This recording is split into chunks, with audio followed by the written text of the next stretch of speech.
Study centre से जुड़े हुए तमाम तमाम साथियों को प्यार भरा नमस्कार। कल की क्लास में अपने समाज नीति पढ़ा था, इतिहास विधि विधि पढ़ा था और मनो मनोवर्ती परीक्षण प्रारंभ किया था। उसमें स्थिति जनक पढ़ा था।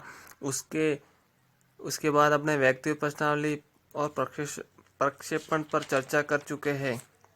तो नहीं, हाँ, उसका लास्ट था प्रक्षेपण। इस पे अपन आज चर्चा करेंगे, ठीक है। मैं और कल की क्लास में मिनेसोटा बहुअंशीय व्यक्तित्व प्रश्नावली पढ़ा था, जिसे MMPI के नाम से जाना जाता है। इसमें 10 गुण थे। उसके बाद 16 PF जो पर्सनालिटी फैक्टर टेस्ट पढ़ा था। फिर एडवर्ड व्यक्तित्व प्राथमिक मापनी EPPS पढ़ा था, जो एडवर्ड ने दिया था, ठीक है। और मैं मास्लो द्वारा व्यक्तित्व प्रश्नावली MPI पढ़ा था, जिसमें 24 प्रश्न थे। तो व्यक्तित्व मापन की अगर अपन नेक्स्ट आगे बात करें, प्रक्षेपण विधि प्रोजेक्टिव टेस्ट के नाम से जाना जाता है। तो साथियों, इसमें क्या होता है, ये उनके लिए किया जाता है, जैसे कि इसे प्रोजेक्टिव टेस्ट के नाम से जाना जाता है जो प्रक्षेपण शब्द का उपयोग या प्रयोग पहली बार फ्राइड ने किया था। लेकिन व्यक्तित्व मापन में फ्रैग ने इस प्रसिद्धि प्रदान की, ठीक है। प्रसिद्धि प्राप्त करना यानी कौन लेके आया या लाने वाला, व्यक्तित्व में लाने वाला फ्रैग था, ठीक है। और उपयोग किसने किया, फ्राइड ने। तो इसमें पहला thematic apperception test, thematic apperception test, जिसे अपन TAT के नाम से जाना जाता है, जिसका हिंदी रूप है इसका कथा प्रसंग परीक्षण। तो इस परीक्षण के 1935 में अमेरिका में हार्वर्ड में मॉर्गन और मोरे ने बनाया था। 1935 में अमेरिका का था, जिसने हार्वर्ड और मोरे ने बनाया था, ठीक है। ठीक है, अमेरिका में हार्वर्ड में मॉर्गन और मोरे ने बनाया था।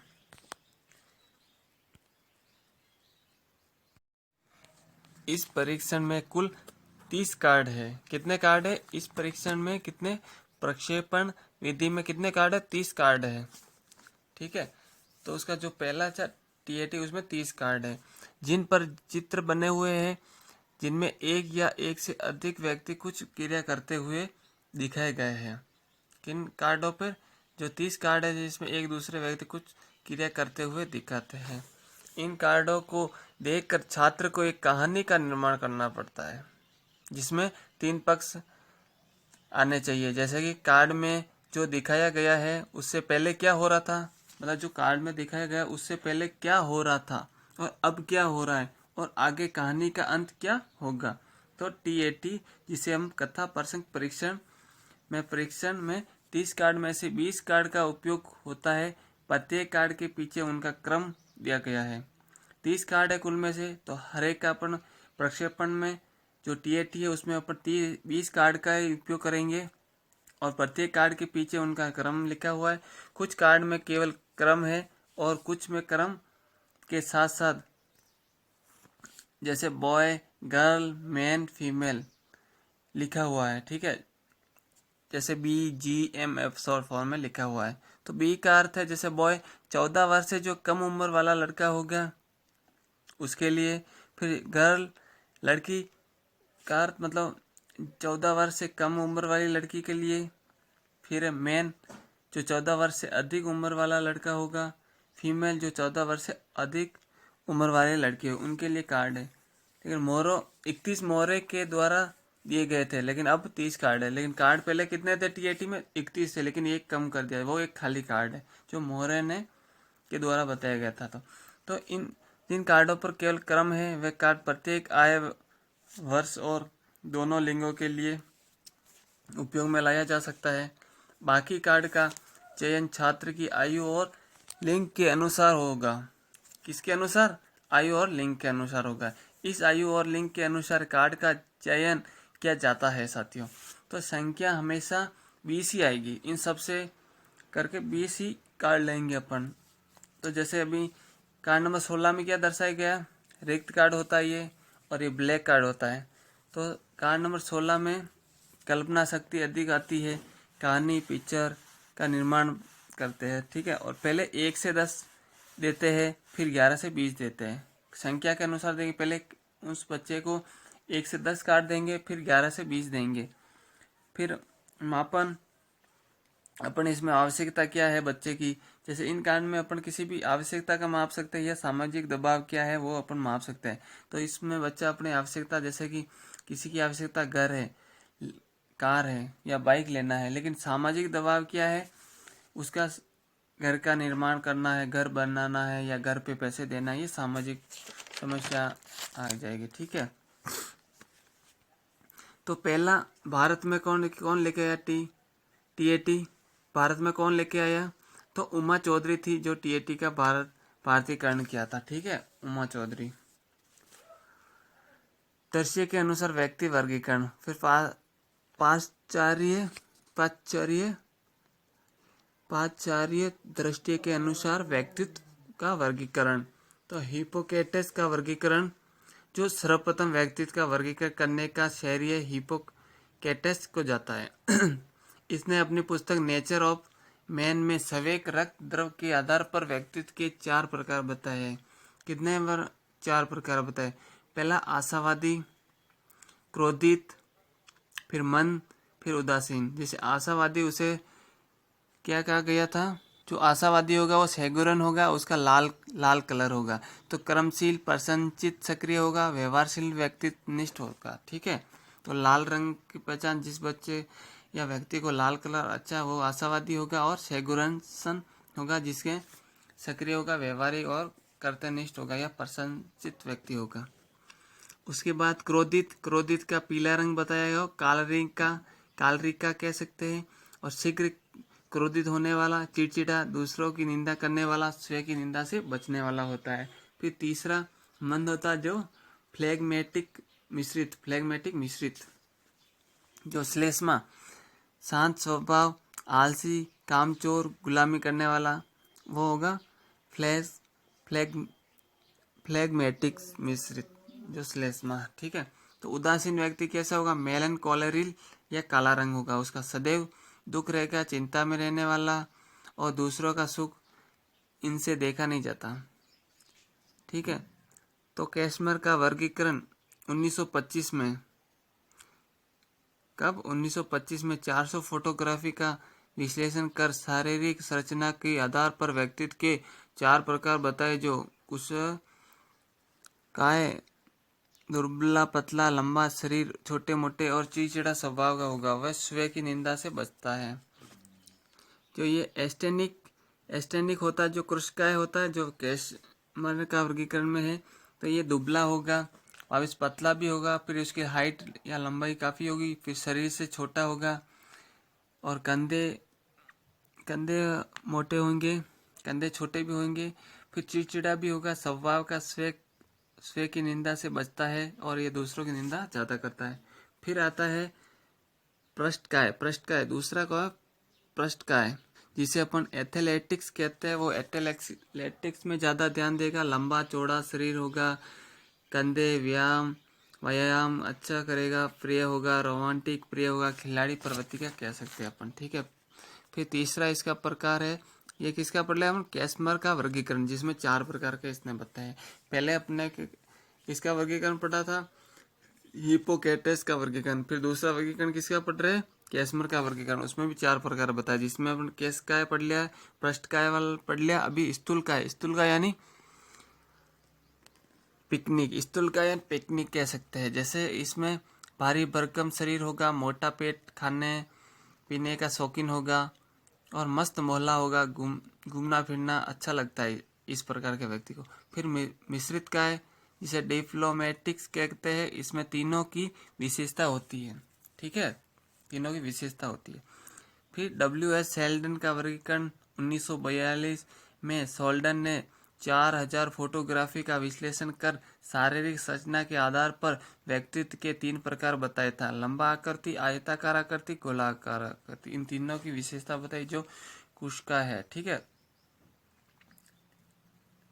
जिसे अपन एक्टोमोराफी, मेजोमोराफी या एंडोमोराफी कहते हैं। लंबा आकृति यानी एक्टोमोराफी, आयता आकृति यानी मेजोमोराफी, या गोलाकृति यानी एंडोमॉर्फी।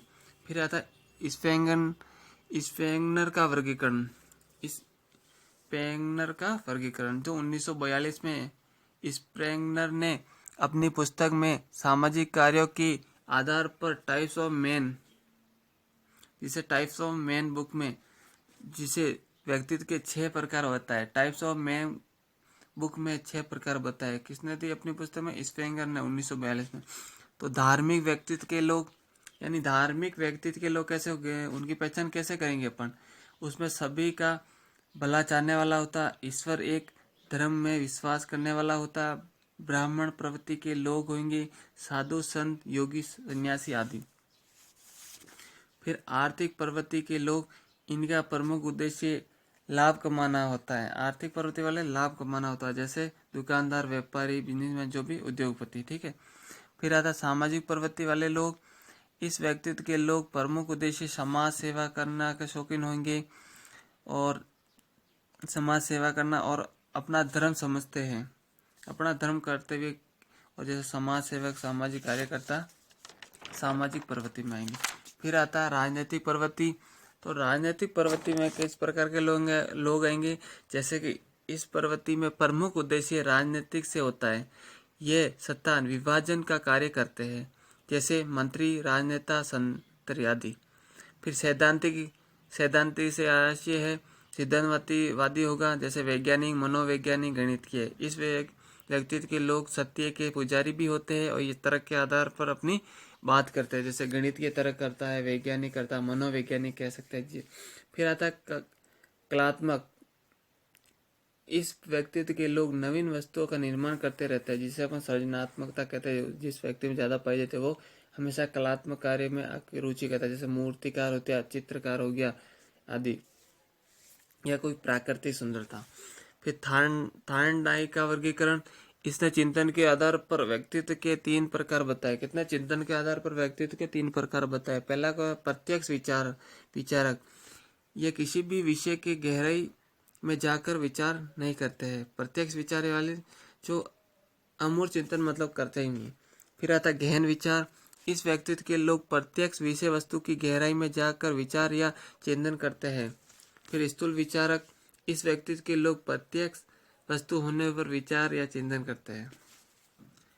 कार्ल युंग का वर्गीकरण, कार्ल युंग ने अपनी पुस्तक साइकोलॉजिकल टाइप्स ऑफ मनोशारीरिक गुणों के आधार पर व्यक्तित्व के 2 गुण बताए हैं, ठीक है। अंतर्मुखी, बाह्यमुखी, जो प्रकार बताया, जैसे गतिविधि संचालन सुचारू रूप से करे, शिक्षक को लाभ, व्यावसायिक मार्गदर्शन आदि।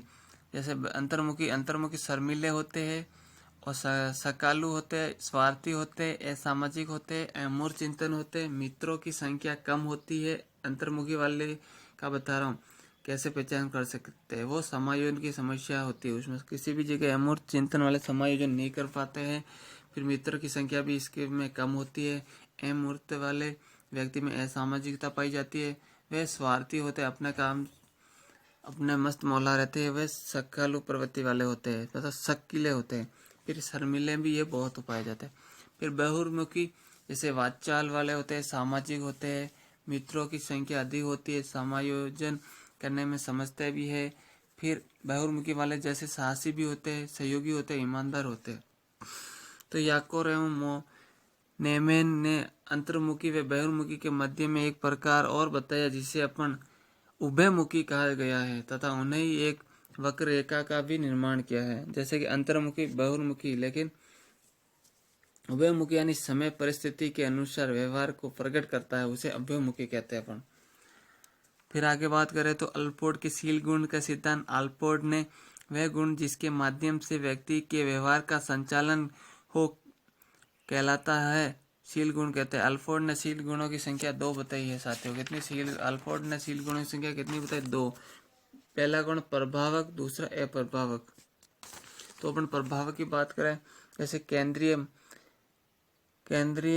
मुख्य प्रवृत्ति, गौण प्रवृत्ति। केंद्रीय प्रवृत्ति के गुण, मुख्य प्रवृत्ति के गुण और गौण प्रवृत्ति के गुण। तो केंद्र ये गुण व्यक्ति के व्यवहार में सदैव उपस्थित रहते हैं, जैसे दया, सहयोग, करुणा, सहानुभूति, ये सदैव रहते हैं। फिर मुख्य प्रवृत्ति के शील गुण, जैसे कि ये गुण व्यक्ति के व्यवहार में आवश्यकता के अनुसार प्रकट होते हैं। इनकी पुनरावृत्ति की संभावना बनी रहती है, जैसे क्रोध, ईर्ष्या बार बार आ सकता है।